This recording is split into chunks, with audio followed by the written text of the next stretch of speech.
Ya pemirsa, harga ikan di TPI Lampulo dalam beberapa hari ini mengalami peningkatan dan hal ini dikarenakan hasil tangkapan nelayan selama bulan Ramadan berkurang akibat cuaca yang laut bergelombang.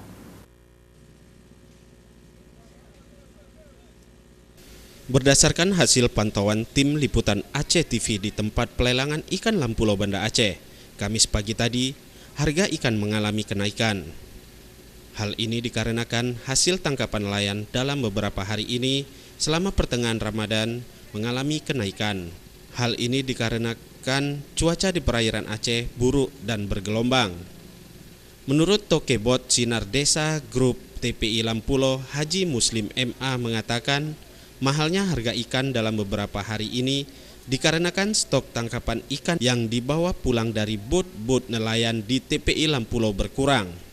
Walhasil, harga ikan di TPI Lampulo mengalami kenaikan. Seperti ikan tongkol kecil dijual satu keranjang Rp300.000. Harga seperti itu sesuai dengan kondisi ikannya, di mana sebelumnya harga ikan hanya Rp200.000 per keranjang. Hari ini pas morek 10.000. 10.000 per kilo ya Pak? Berarti satu keranjang ini berapa dijual hari ini Pak? Satu keranjang 30 kilo. 30 kilo? 300.000.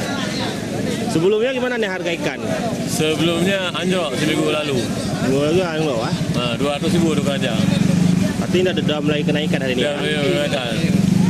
Terkait dengan penangkapan sendiri dari nelayan gimana ya Pak? Banyak nih Pak yang dibawa pulang ikan nih? Sekarang kurang karena angin di laut kencang. Tangkapannya berkurang Pak? Kurang. Kayak harga mudah mulai naik Pak?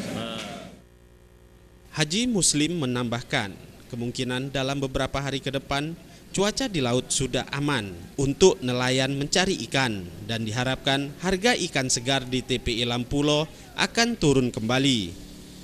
Mustafa, Aceh TV. Ya pemirsa, informasi tadi sekaligus mengakhiri perjumpaan kita malam ini di seputar Aceh dan terima kasih atas kebersamaan Anda. Saya Feni mohon diri. Wassalamualaikum warahmatullahi wabarakatuh.